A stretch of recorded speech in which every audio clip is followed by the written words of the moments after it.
Hey, welcome to this video. And if you arrived here, you're probably searching for blogging versus Instagram. Uh, so I'll go over how it works, and then I'll give you my 2 cents, how each of them work, and then tell you what I think which one you should go with. And if you like these kind of videos, I'm always coming out with Make Money Online videos. Consider subscribing, and if you stick till the end, I'll give you a recommendation that's been working for me. So, okay, blogging versus Instagram. Um, Okay, I'm assuming you're here because you want to sell something, either your own products, your courses or services, or maybe someone else's. I know there are other ways to monetize blogging and Instagram, but really it's you're trying to sell something essentially, right? Now, now how blogging would work, you would write lots of content, try to rank for low competition keywords, and uh, and hope you're able to rank your articles so people can actually see them, and um, and then you also hope that people actually like your articles enough to stick around and hopefully purchase your product. Now, now there are some pros and cons to blogging, like anything. Just some of the pros. Um, First, the quality of traffic is very high, and if you don't know, traffic just means eyeballs, visitors, because people are specifically searching for a problem, and then you come up, you're not interrupting people, right? Although interruption marketing can work, I just think search marketing is more powerful, and uh, and you're getting people who are actually willing to sit down and actually read an article. So I'm thinking the attention spans are probably higher as well. And there's also a lot of traffic on desktop, right? It's not just mobile, and desktop traffic tends to be a bit better. Um, so that's another reason the quality is very high. You have lots of control. You own your blog completely, right? You can do whatever you want on there, and no one can shut you down, really. So whether you want to write articles, have images, infographics, do video, which I strongly suggest. You can capture people's emails, which I also strongly suggest, and you can lay it out exactly however you want it, and no one can do anything. Whereas if you're on some of these big platforms, they have a lot of control, and so and and the third reason that why blogging is great is it's free, right? Or it's very inexpensive. I think a domain name is about $10 a year, and then hosting is a few bucks a month, right? So, and obviously you want to probably buy a theme, but those aren't that expensive either. I think I got my theme for $47 one-time payment, so it's not that expensive. Now, the main con with blogging, and this is a big con, is it's insanely difficult to rank articles nowadays in 2021 and going forward. If this was back in 2000 and 2007 or previous, I would say go ahead, give it a shot. But nowadays, just way too competitive. And like for example, I tried blogging. I was writing 2,000 word articles every day, spending a lot of time on that. And I, after 4 months, I only had like 5 visitors. So, and none of them took any of the action I wanted them to. So it's not the fastest way to make money, certainly. And even if your articles get ranked in Google, they're changing their algorithm so often they can shut you down, or they can change their algorithm at any time, and then all of a sudden you lose all your traffic overnight. That happens all the time to people. So putting your all your eggs in the Google algorithm basket, I think that's very dangerous. Um, so I would stay away from blogging as a traffic source, to be honest. And nowadays, don't get me wrong, if it's good to have a blog. I have a blog, but I don't use it to generate traffic. I use it to send my people to and provide value. So very different strategy there. Now, now with Instagram, now there's multiple ways to get traffic on Instagram, right? So here's kind of how it works. It's Instagram's a little more complicated, but so you can post images, and you would try to rank for low competition hashtags, and you can do stories, Instagram stories. Those are like short those are like videos that stay up for 24 hours, I believe it is. You can do influencer shoutouts, and that's what I recommend if you're getting started, because if your account's fairly new, you don't have a lot of subscribers, you want to build your authority, right? And so I recommend, and all a shout out is, you go to these other channels in your niche, and you will get them to send their audience to your page. And if people like it, they'll stick around and they'll subscribe to you. And what that does, it gets you an audience, first of all. It gets instant traffic, but it also builds your authority because you have more subscribers.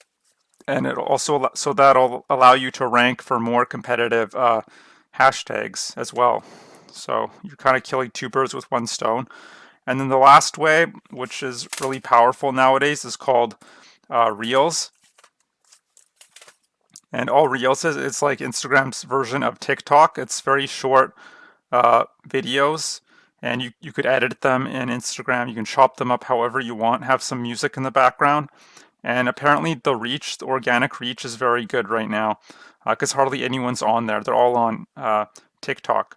I mean, it probably depends where you live too, but I've heard Instagram Reels, the reach is actually a lot better than TikTok, nowadays at least. Now, so those are kind of the main ways you get traffic from Instagram. That's sort of how it works. Now I'll just cover some pros and cons. I would say the first pro is it's very sort of dynamic and ever changing, always coming out with new features. Now that's a good thing and a bad thing, I guess. It's bad because you have to keep on top of things, right? But it's good in that it someone who's been on there for a while doesn't necessarily have that much of an advantage over if you're new. So you can come on and for example, go on Reels and immediately get lots of traffic that way, even if your Instagram page is fairly new. So very dynamic and ever changing. The second reason, the sorry, I just want to make sure I'm covering everything. And it's also free, right? It's completely free. There's really no monthly payment whatsoever. You can just sign up for free on your phone and start posting right away, right? So that's always nice. Now, the one con I would say is you have less control than you would with the blog. So Instagram, they change their algorithms quite a lot, and if you do something they don't like, they can, pause your account or do something even worse to you, right? So you just got to be careful with these big boy platforms that you don't get on their bad side. So that's really the only con I would say. But all in all, I think the clear winner here is Instagram if you're using it to generate traffic to your stuff in 2021 and going forward. So, but the thing you have to understand, when you're selling stuff online, is it just about traffic? No, there's really three pillars, right? So obviously traffic, but you also need an offer, right? That's something to sell, whether that's other people's products or services or your own products and services. Now, I recommend if you're completely new to online business, start with selling other people's products, and that's called affiliate marketing. And it can be in any niche. You can go into weight loss, how to build a garden in your backyard, make money online, and even the make money online niche is huge. There's many sub niches within that. How to get six-pack abs, how to sing better. The list goes on and on. So you have to have an offer, but then you also have to build out your simple sales process. It's called a sales funnel, or sales process that works for you 24/7, 365 days a year, whether you're there or not. And there's different software you can use to have some real automation and leverage in place. Now, so those are the three things you need. So it's not just about getting good at Instagram, right? That's just one component. As great as it is, I mean, you could have tens of thousands of Instagram followers, but it doesn't mean they're going to buy anything from you, right? You still need the right offer, and you still need to send them to your sales process, right? Because no one just no one just comes to the sales page and clicks and immediately buys. It takes a little more follow-up than that. So, because people are used to being promoted to constantly, right? All day, every day. So you have to kind of stand out from the competition, and that's what your sales process will help you do.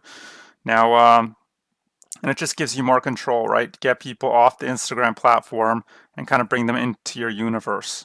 So, what I'm saying resonates with you right now, what I suggest doing is check out that link below. You'll be taken to a free, will be taken to my opt-in page, first of all. Enter your best email, and then I'll send you a free 4-day training series on how to do what I do, which is called affiliate marketing, selling other people's digital products. But you could use this training to sell absolutely anything you want. So if you already have your own business or or you'd like to start your own business, you could use the training for that as well. But if you're new to online business, I suggest just starting with affiliate marketing, just because it's the simplest. Uh, it's the simplest. The profit margins are the highest. It's very automated.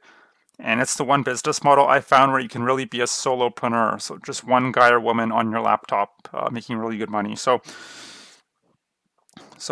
yeah, so that pretty much covers it. To answer your question, I would not waste my time, blogging just to get traffic right now. I would focus on Instagram or some other traffic source. These are just two traffic sources. Remember, there are plenty out there. There are, first of all, every social media platform nowadays you can get traffic from. So LinkedIn, Pinterest, Twitter, Facebook. You can do Facebook Lives, YouTube. The list just goes on. Just Google social media platforms, and they all have paid and free ways you can generate traffic. And of course there's just so many ways to get traffic. So if you'd like to learn how to, yeah, that's pretty much it. I hope you enjoyed this video on blogging versus Instagram. I hope you have a good day, and I hope to see you on the other side of that training. Bye.